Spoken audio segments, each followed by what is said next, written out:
दोस्तों नमस्कार। दोस्तों मैं गुरदीप सिंह सेंगर एडवोकेट और मेरे चैनल पर आप लोगों का स्वागत है।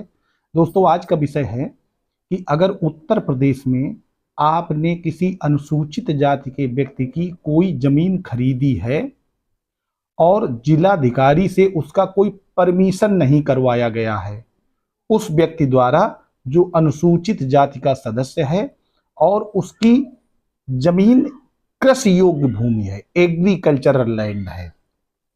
एग्रीकल्चरल लैंड क्या है?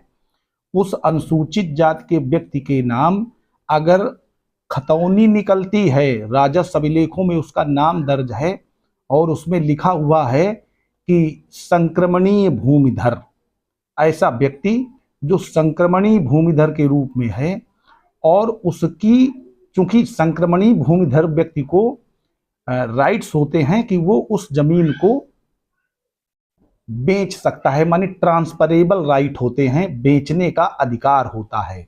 लेकिन वो ऐसे व्यक्ति को नहीं बेच सकता है जो अनुसूचित जाति से भिन्न कोई व्यक्ति हो। जैसे मान लेते हैं कि एक व्यक्ति अनुसूचित जाति का है और दूसरा व्यक्ति जो है वो अदर बैकवर्ड क्लासेस का है, माने ओबीसी का है, और उस व्यक्ति ने, अनुसूचित जाति के व्यक्ति ने बिना जिलाधिकारी के परमिशन के ऐसी कोई जमीन उसको बैनामा कर दी है उत्तर प्रदेश में।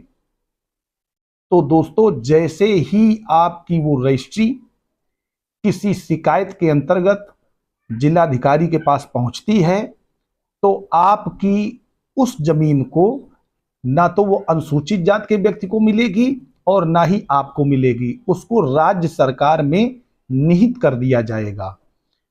ये इसलिए बताना जरूरी था कि बहुत लोग जाति छिपाकर या धोखे में रखकर इस तरीके का बैनामा करा लेते हैं और कभी कभी वो दाखिल खारिज भी करवा लेते हैं। दाखिल खारिज कैसे करवा लेते हैं? क्योंकि बैनामे में अगर लिख दिया जाए कि हम दोनों पक्ष अनुसूचित जाति से संबंधित हैं तो बैनामे में कोई समस्या नहीं है। लेकिन अगर एक व्यक्ति ने जाति छिपा ली है तो वहां पर कास्ट सर्टिफिकेट भी देना होगा दाखिल खारिज करते समय। तो कभी कभी लोग फर्जी जाति प्रमाण पत्र भी बनवा लेते हैं और फर्जी जाति प्रमाण पत्र बनवा करके उसको बैनामा भी करा लेते हैं। तो दोस्तों ऐसी स्थिति में जब आप बैनामा करा लेंगे और जैसे ही आपके बैनामे की जानकारी जिलाधिकारी को कराई जाएगी वैसे ही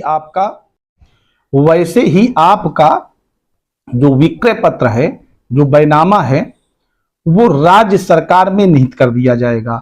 आपने चाहे जितना पैसा दिया हो, चाहे 1 करोड़ 20 करोड़ की प्रॉपर्टी हो, चाहे सड़क के किनारे हो, चाहे सड़क से दूर हो, इस पर केवल एक बचाव है, वो आप कर सकते हैं। हालांकि उस पर मैं स्पेशल एक वीडियो भी बना दूंगा। बहुत सारे लोग पूछते हैं कि साहब अब हमने ले ली है जमीन, अब क्या करें?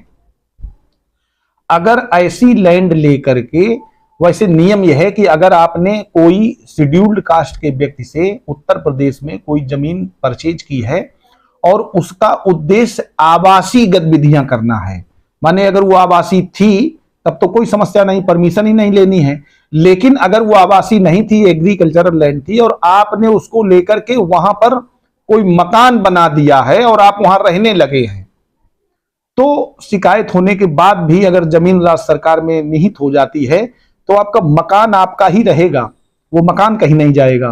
तो दोस्तों मेरी राय है कि अगर इस तरीके का कोई आप ट्रांजेक्शन कर रहे हैं, ऐसा कोई ट्रांजेक्शन कर रहे हैं कि किसी अनुसूचित जाति के व्यक्ति से आप जमीन ले रहे हैं या जो हमारे अनुसूचित जाति के ही साथी कोई जमीन बेचना चाहते हैं और चूंकि उनको धन की आवश्यकता है, कोई खरीदार नहीं मिल रहा है, किसी अनुसूचित जाति के व्यक्ति से भिन्न किसी व्यक्ति को बेच रहे हैं, बैकवर्ड को या जनरल कास्ट को, तो ऐसे लोग हमेशा प्रयास ये करें कि वहां पर एक मकान बनवा दें ताकि मकान बन जाने के बाद आपका डिस्प्यूट भविष्य में पैदा ना हो।